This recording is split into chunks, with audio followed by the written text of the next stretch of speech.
네, 안녕하세요. 락규입니다. 제가 어제 리뷰했던 그 부천시 내동에 있는 1층 공장지대 근처에 있는 상가 물건, 이 공매 물건에 대해서 제가 리뷰를 해드렸는데요. 제가 심지어 입찰서도 공개를 했죠. 그러니까 최저가가 9,900인데 저는 220 더 써서 1억 120에 입찰을 했습니다. 어떻게 결과가 나왔냐? 물론 저는 안 됐죠. 저는 안 됐고, 그 결과를 좀 보려고 합니다. 그 결과는 다음과 같습니다. 자, 이렇게 부동산의 입찰 결과를 보시고, 여기다가 물건 관리 번호 적으시면 이렇게 뜨는데, 이거죠. 낙찰 136% 1억 3,500에 낙찰이 됐네요. 그리고 이게 생각보다 많은 사람이 입찰하진 않았어요. 그 왜 그러냐면 이게 우리가 방금 물건 번호 보셨을지 모르겠지만 조회수가 2,500 정도 하거든요. 2,500.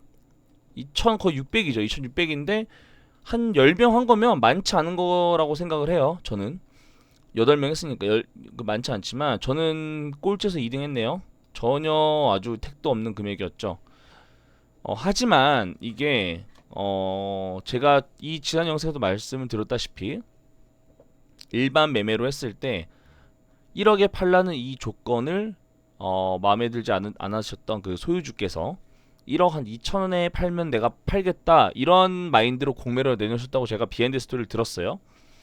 근데 이미 여기까지가 어찌 보면 끝에서 4명, 그러니까 8명 중에 4명은 그 방금 말씀하신 그 금액에서 충분히 목적의 달성, 우리가 공매하는 입장으로서는 500이라도 싸게 우리가 입찰할 수 있는 그런 목적의 달성을 한 금액이라고 보여지고요.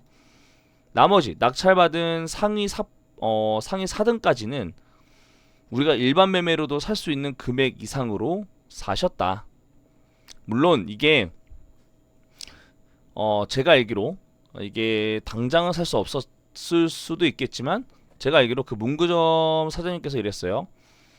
혹시 이 물건 사고 싶은 의향이 있으시냐고 물어봤어요. 있으시다고 하면 마치 소개시켜 주실 것처럼 말씀을 하셨기 때문에 사실 솔직히 이런 금액에 낙찰을 받아도 나쁘진 않아요. 나쁘진 않은데 뭐 얼마 차이 안 나죠. 두 분이서 한 200만 원 정도 차이가 나는데 이 금액 자체가 이게 참 저는 참 마음에 안 들어요.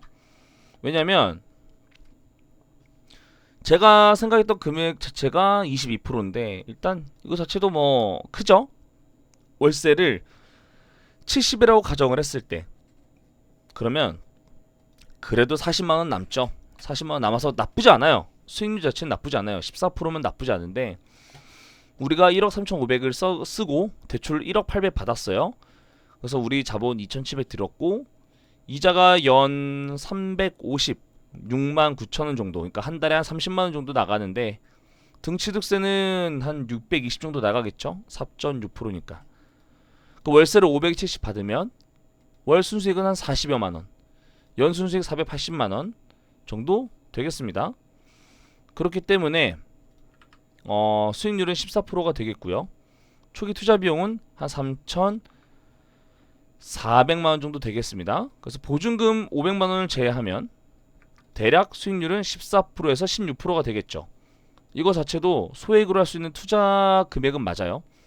근데 제가 마음에 안 드는 건 이거 우리가 일반 매매로 샀었으면 1억 2천에 샀었어도 충분히 했죠. 물론 이 그 낙찰 차이에서는 금액이 그렇게 차이가 나지 않을 수도 있지만 우리가 1억 2천에 샀다 칩시다. 그렇다면 뭐 3만 원밖에 차이가 안 나요. 사실은 3만 원 월 순수익에서는 3만 원밖에 차이가 안 나고 수익률도 얼마 차이 안 나요. 하지만 일단 기본적으로 우리가 나중에 매도했을 때 남아야 될 거 아니에요. 근데 1,500을 더 주고 산다는 것 자체가 전 잘 이해가 안 간다는 거죠. 그리고 우리가 1억 3,500에 샀지만 이게 1억 3,500에 팔린다면 다행이고 안 팔린다면 어떡할 거죠? 안 팔린다면 그러기 위해서 우리가 최대한 싸게 사야 되는 게 맞는 거죠. 경매건 공매건.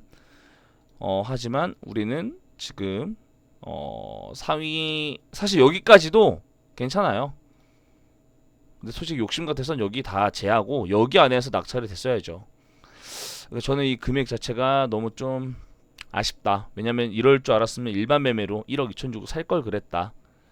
하지만 해지 전략으로 봤을 때는 이렇게 탈출구가 그렇게 명확하게 깨끗한 그런 물건이 아닐 수도 있어요. 하지만 우리가 월 60에서 70만 원 받는다고 치면 이 정도 나쁘지 않죠. 이 정도 금액. 보통 2억 이상 넘어가야 월 100만 원 받을까 말까인데 1억 3,500에 월 70만 원 받는다? 나쁘지 않죠. 이것도 좋아요. 좋은 건 좋아요. 근데 제가 진짜 하나 아쉬운 거 말씀드리자면 1억 2천에도 팔 수 있는 의향이 있었다니까요. 제가 임장했을 때. 물론 저는 그런 의향이 있다고 해도 안 샀을 것 같아요. 왜냐면 공매로 조금이나마 싸게 사야죠. 제가 냈던 금액에. 이거 아니면 뭐 의미 있겠습니까? 하지만 이렇게 맨날 고수하면 저처럼 평생 낙찰을 못 받는다. 그러니까 저는 마음에 안 들지만 이렇게 낙찰 받으신 분이 결국 위너다. 위너. 그래서 오늘 결론. 저는 가격은 마음에 들지 않지만 충분히 메리트 있는 금액으로 낙찰 받으신 이분께 축하한다는 말씀드리고요. 일반 매매로 1억 2천 샀던 게 더 나았을 뻔했다라는 생각을 같이 가지시면서 우리가 입찰 1억에 받죠. 22번이나 유찰됐다고 우리가 댓글 남겨주신 그분께도 계속 말씀을 드리지만 또 취소될 수도 있다.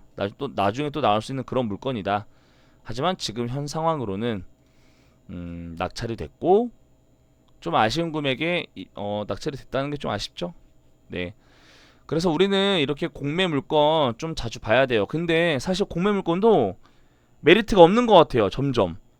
경매나 공매나 진짜로 요새는 워낙에 부동산 자체가 대중화돼 있다고 해야 될까요? 그러다 보니까 공매건 경매건 너무 많은 사람들이 뭐 하긴 뭐 저도 알고 있을 정도니까 너무 많은 사람들이 알게 되면서 더 이상 메리트 있는 금액으로 낙찰받기는 어려워진 것 같다라는 제 개인적인 생각을 담으면서 좀 아쉽지만 일반 매매로 1억 2천 살 수 있었던 이 물건을 경매로 1억 3,500에 사신 분 자체가 손은 아니죠. 손은 아니고 굉장히 이익이죠. 월 40만 원 남으면 되게 이익이죠.